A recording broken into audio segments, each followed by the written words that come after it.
विचार से विश्वास तक शिक्षा का नया अध्याय। स्वागत है आपका दामोदर यूनिवर्सिटी में। From thought to believe a new chapter of education. Welcome to Damodar university. Hey everyone, मैं स्मृति झा, आपकी डिजिटल मेंटर। आज की क्लास में हम अपने जो चैप्टर को कंटिन्यू करेंगे। हमारे जो इन टेक्स्ट क्वेश्चन हैं उनके आंसर्स को हम देखेंगे। चैप्टर का नाम है हमारा force and loss of motion. इसके इन टेक्स्ट क्वेश्चंस हैं। फर्स्ट क्वेश्चन है, which of the following has more inertia. इनमें से किन का इनर्शिया ज़्यादा होगा ये बताना है। पहला है अ rubber ball and a stone of same size, यानी कि एक रबर बॉल है और एक स्टोन है, दोनों का साइज़ सेम है, तो इनमें से किसका इनर्शिया ज़्यादा होगा। लिखा क्या हुआ है, inertia is the measure of mass of a body. Inertia क्या होता है, बॉडी का जो मास है उसके मेजर को हम इनर्शिया कहते हैं। The greater is the mass of the body the greater is it's inertia and vice versa, यानी बॉडी का मास जितना ज़्यादा होगा उसका इनर्शिया भी उतना ही ज़्यादा होगा। तो फर्स्ट केस के बारे में आंसर क्या है, mass of a stone is more than the mass of a rubber ball for the same size, hence inertia of the stone is greater than that of a rubber ball. यानी stone का जो मास है वो rubber का जो ball है उसके comparison में स्टोन का मास ज़्यादा है। भले ही दोनों का साइज़ सेम है लेकिन स्टोन का मास ज़्यादा है, इसीलिए स्टोन जो है, स्टोन का इनर्शिया रबर बॉल के कंपैरिजन में ज़्यादा होगा। दूसरा क्वेश्चन क्या है, a bicycle and a train. अब इन दोनों में से किसका इनर्शिया ज़्यादा है। The mass of a train is more than the mass of a bicycle, यानी साइकिल के कंपैरिजन में ट्रेन का मास ज़्यादा है, hence inertia of the train is greater than that of the bicycle. इसीलिए ट्रेन का इनर्शिया बाईसाइकिल के comparison में ज़्यादा होगा। अगला क्वेश्चन क्या है, अ 5 rupee coin and a 1 rupee coin.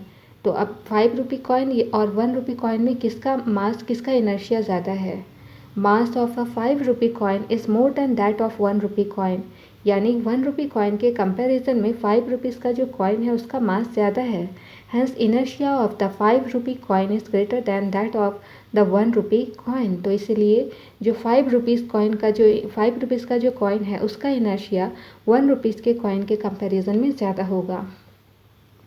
Question number 2 है, in the following example try to identify the number of times the velocity of the ball changes. तो यहाँ पर एक एग्जाम्पल दिया है, इसमें आपको बतलाना है कि जो बॉल की वेलोसिटी है वो कितनी बार चेंज हो रही है। लिखा है, a football player kicks the football to another player of his team who kicks the football toward the goal. तो यहाँ पर एक फुटबॉल प्लेयर है जो फुटबॉल को दूसरे प्लेयर को किक करके फेंकता है, फुटबॉल को किक करता है और दूसरे प्लेयर को भेजता है। उसके बाद में दूसरा प्लेयर है वो फिर से फुटबॉल को किक करता है और गोल के साइड में फेंकता है।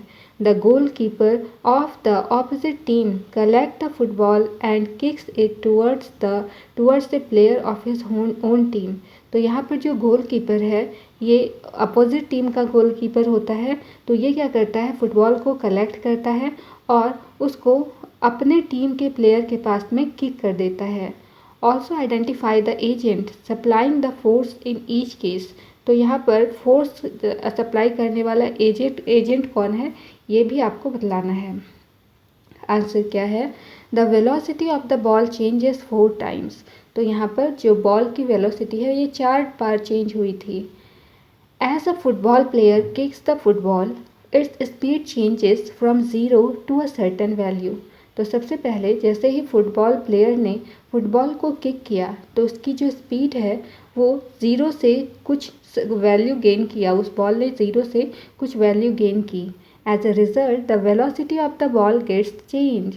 तो इसकी वजह से क्या हुआ कि बॉल की जो वेलोसिटी है वो चेंज हो गई।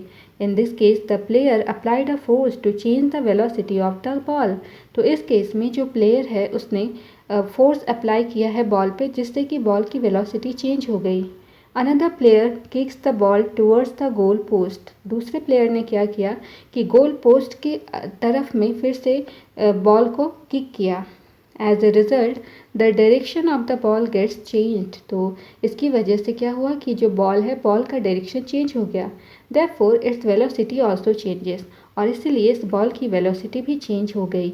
In this case the player applied a force to change the velocity of the ball.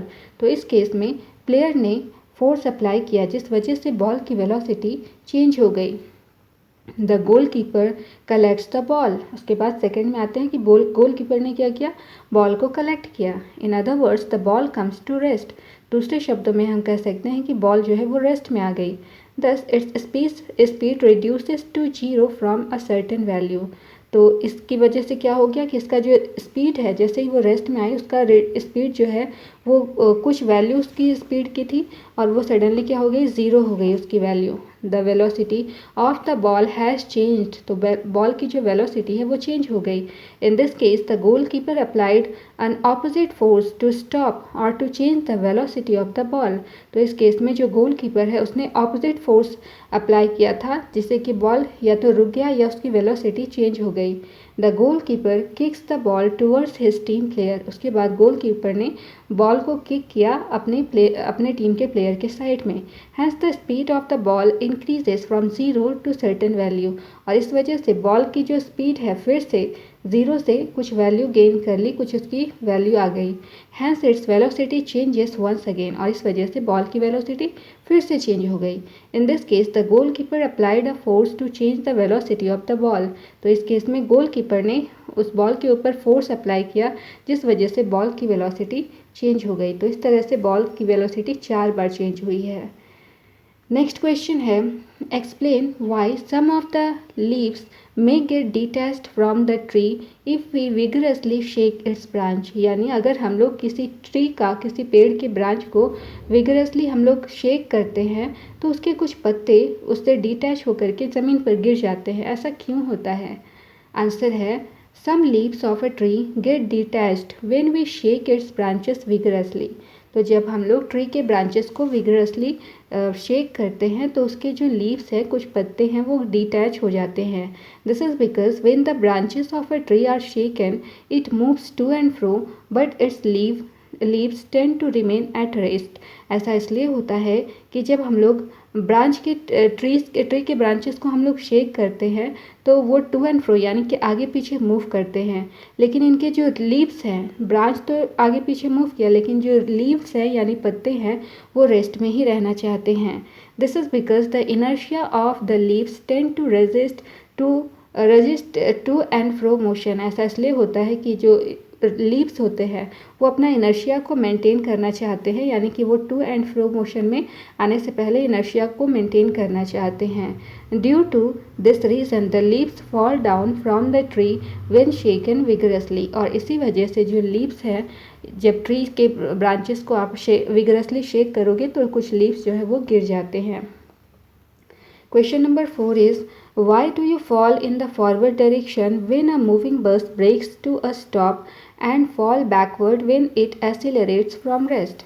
यानी कोई मूविंग बस है, उस पर सडनली जब ब्रेक लगाया जाता है तो वो जो बस है वो तो स्टॉप हो जाती है लेकिन आप बैकवर्ड डायरेक्शन में गिरने लगते हो. ऐसा क्यों होता नहीं, सॉरी, आप फॉरवर्ड डायरेक्शन में गिरते हो. जब ब्रेक सडनली लगता है तो आप फॉरवर्ड डायरेक्शन में आते हो, लेकिन जब बॉल बोल रही हूँ, सॉरी, वो जो बस है वो सडनली जब चलना स्टार्ट होती है रेस्ट से तो आप बैकवर्ड डायरेक्शन में जाते हो. ऐसा क्यों होता है?